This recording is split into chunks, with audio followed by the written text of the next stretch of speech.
One of my favorite TV comedies ever.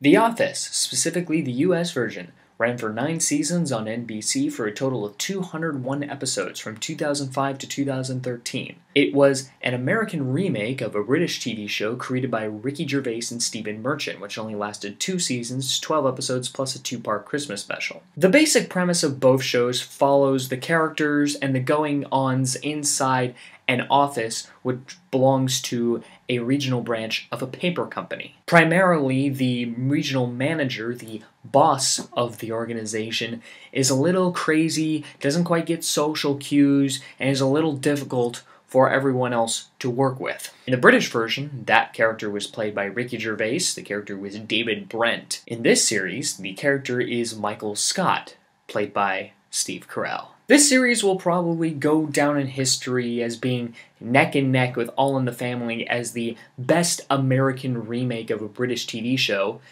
though House of Cards is making its case, in that the series stand out for their own and they don't need their British counterpart to understand them. In fact, in some ways, they're better than the British counterpart. They improve in ways that their predecessor didn't. As I said earlier, Steve Carell plays Michael Scott. He is childish, he's clueless, he's a buffoon, but he is the regional manager of Dunder Mifflin, the Scranton branch. Scranton is a town in Pennsylvania, in case you didn't know. And working at Dunder Mifflin is just his life. It's what he lives for, despite the fact his work ethic is questionable in the show. Not to mention, he has a habit of making jokes that are only funny to us in shock value as you see other characters reacting to them because they're kind of offensive, they're pushing it a little, they make you feel uncomfortable, and of course, the silver lining of that is that you know the character doesn't mean that. He's trying to be the best boss ever, the nice guy. He thinks of Dunder Mifflin as his family, even though the other co-workers don't feel that way, but he means the best. And that's what makes the Michael Scott character enjoyable and tolerable to watch. In addition, you have Rainn Wilson's character, Dwight Schrute. He is the assistant to the regional manager. He's a character all to his own. He's show-offish, he's geeky, he's a workaholic. His goal is to be the regional manager of Dunder Mifflin Scranton. That's why he kisses up to Michael a lot. In fact, the kissing up eventually evolves into a strange friendship, a kind of a bromance between the two characters, as one can confide to another about certain stuff. It's not the bromance in a typical sense, but it's there. In addition, his family is also very weird. It's like a strange mix of Amish, Mennonites, and just something else very weird. John Krasinski plays Jim Halpert. Jim is the kind of the normal guy of the show, the person the audience can latch onto. If something very strange is going on, if a character says something really weird, offensive, or just does something crazy that results in something bad kind of happening, he's the kind of guy that would turn to the camera and make that facial expression that says, yeah, you seeing this? You seeing this? This is weird, right? In addition, he also has a habit of playing pranks on Dwight. Dwight just doesn't like Jim, and he sees Jim as kind of a threat because Dwight thinks himself as a superior worker. Well, Jim has fun with that and likes to play pranks on Dwight. And Dwight, he thinks he's so smart, he's so superior, but the truth is he's actually very gullible and falls for these pranks. Another main character of the show would be Jenna Fischer's character, Pam Beasley. At the beginning of the show, Pam is the receptionist, the person that takes the calls and relays them to Michael, that kind of thing. She is nice and sweet, not in a stereotypical sense, but she's just normal. There's nothing comedically stand-outish of her character. At least not in the beginning. A couple of times she has a little quirkiness later on in the show, but it's not uncharacteristic. It's more like she's coming to her own as a person. Jim likes her. And why not? Heck, I thought she was cute. I thought the character was cute when watching the show, so I was rooting for Jim and Pam. Which is one of the reasons why I kept watching the show. It was like, I like this will they or won't they dynamic going on. I want to see how that plays out on the show, and I don't think you'll be disappointed. Later on, it's revealed that she likes to be an artist. The way she pursues her art on and off is kind of one of the ways the character comes into her own as an actual character and not just merely another person for the audience to latch onto as the normal person. In addition, she also acts like an instructional aid. Like, have you ever been in school and then there's that special education kid in your class and then that person has an aide who helps them out? She acts like that whenever Michael is in a mood or acting a certain way. She doesn't react like saying, you know, you're an idiot, Michael, why are you acting this way? That's not how normal people act. She has kind of a motherly way of acting around Michael, as well as some of the other characters at certain times. She wants to be nice. Now, of course, if someone is being mean to her, she'll react accordingly and just say, hey, that wasn't nice. I take very offense to that. Take very offense. I don't think that's a normal term. These are the 4 main people of the show, which is probably why they have their names in the opening credits. In addition, other mainstays to the show would be Phyllis, middle-aged lady. She seems like a nice puppy. There's a couple of moments where she does act defiant or defensive at times. Those are always humorous to watch. Stanley, he doesn't give a about anything. He just wants to retire. Angela is a very religiously conservative cat lover. You had Oscar. He would be the normal guy that the audience would latch onto, except he reacts to them with hostility. He's intellectual, and when he sees unintellectual stuff being done, he doesn't react to it very well. He tends to react in a demeaning manner at times. Oh yeah, and he's gay. Meredith is a single woman, and she knows it. She drinks periodically, and sometimes is shown to have very erratic behavior. Creed is kind of a mysterious old guy. You're not quite sure what his backstory is, and you don't know if any hints of backstory he gives at times in the side interviews, because this is a mockumentary, are true, or if he's just senile. Am I forgetting anybody?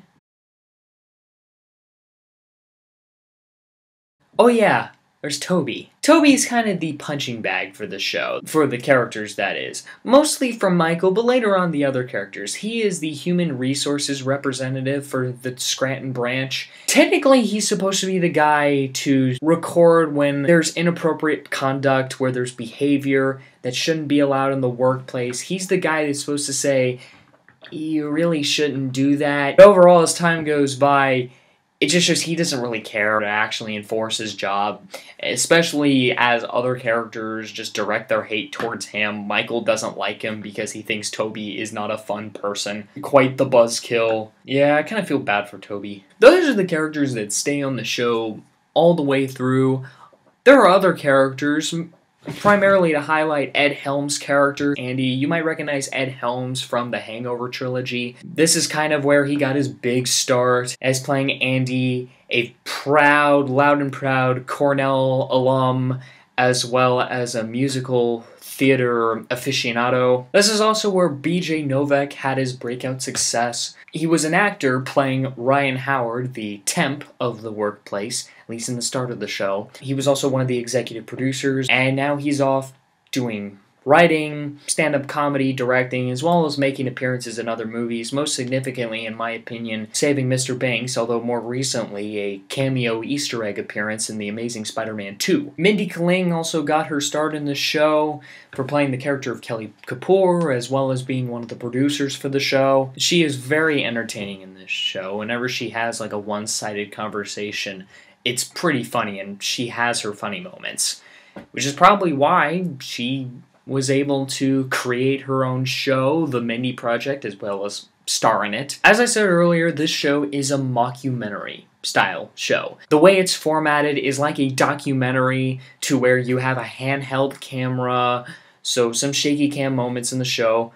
Not like an action movie, of course, but it's a handheld camera, so the idea is that there's people filming what's going on in the office, and the people know their camera's there, so occasionally they'll maybe look at the camera, maybe they're saying something they think it's profound, so they'll look to the camera and say their thing. In addition, it also includes side interviews to where the characters can reflect on a situation or reflect on someone else's behavior and say a witty one-line. To expand on that, this show was developed by Greg Daniels, who also co-created later on in his career Parks and Recreation, also produced and airing on NBC, and Parks and Recreation is formatted very similar. When watching the beginning of the show, the first season, first of all, the first season is really short. The first season is only 6 episodes, and that's because this show aired as a mid-season replacement. So this series started out with only 6 episodes in its first season, and you could tell, like many first seasons of a show, they're still working on it. Visually, it tries to emulate the original Office.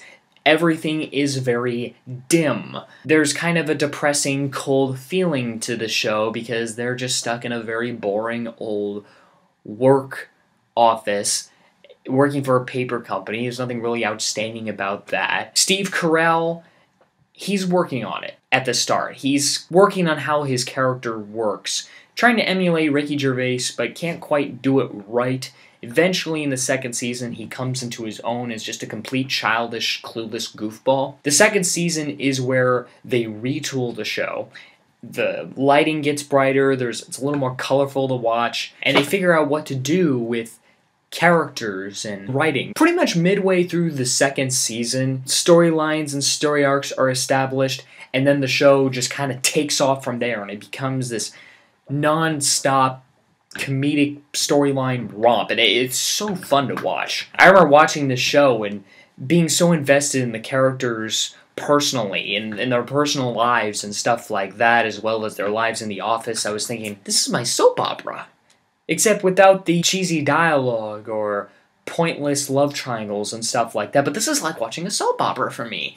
I am so invested in this show when streaming it, and the storylines are written to where it's very streamable, it's very serialized, it's not one of those episode of the week shows, well, except in the very beginning, and it just takes off, and it's a very fun ride. Now, in case you didn't know, Steve Carell leaves the show towards the end of the second season. Why? Because Steve Carell wanted to pursue his movie career, which actually, in my opinion, was probably a very good move for him. I mean, yeah, he's done a bunch of comedy movies, but have you seen the trailer for Foxcatcher?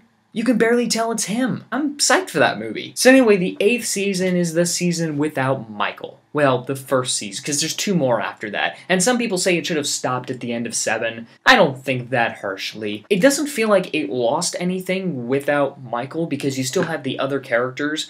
And thankfully, the show not only focused on Michael and the other 3, but it focused on like the entire office staff. So you got to know what was going on with each of the characters. So you felt like you didn't lose too much without Michael. However, the problem with Season 8, in my opinion, was that it had a lack of focus. It was kind of the what do we do now season. The same way I felt about the 6th season of Supernatural. It was just like, okay, now what? We're supposed to keep the show going, now what? So they tried out different things, brought in different characters, and tried new comedic stuff to work with.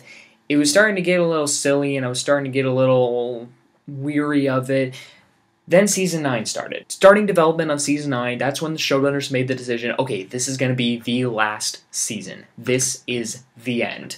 We are writing with an end in mind. And you notice that right off the bat from the first episode, there are certain plot lines that are established that show that backdoors are being created for characters. They're working towards closure, a closing point of the show. And that's what gave Season 9 focus. It made it good. So yeah, you put up with Season 8 for a bit. I mean, Season 8 is not terrible. I'm not going to go as far as say Season 8 sucks beyond belief. It was just not as focused as the other seasons, in my opinion. But Season 9 brought that focus back. It was very entertaining to watch the show come to the end. And the finale is great. I mean, have you ever heard of anyone talking about the Office finale? Probably not much. You hear people talking about the Lost finale, or the Dexter finale, or the How I Met Your Mother finale. That's because those finales were controversial, if not bad. The Office is not one of those finales, though. The reason people don't talk about it as much is because it's satisfying. It gives closure. It wasn't stupid. It didn't have a plot twist or anything like that. It ended well. It ended the way it should have, in my opinion. I left the show after streaming all 201 episodes of it, thinking, okay, that was worth it. In fact, I wouldn't mind watching it all over again someday down the line, because it's like reading a book that you really like, and once you get to the end, that's the final factor in deciding whether or not you really like the book. And if you really like the book, you feel like, hey, maybe I'll read this again with the ending in mind. But if the ending is good, then read it again because you're going to be satisfied again. That's what watching The Office was like. The Office is a really, really good comedy show. There's very few like it. It's great for streaming. They have all 9 seasons on Netflix. If you have Netflix, go watch it now. You won't regret it. I love it, and I think you will love it too. Thanks for watching, and I'll see you next time.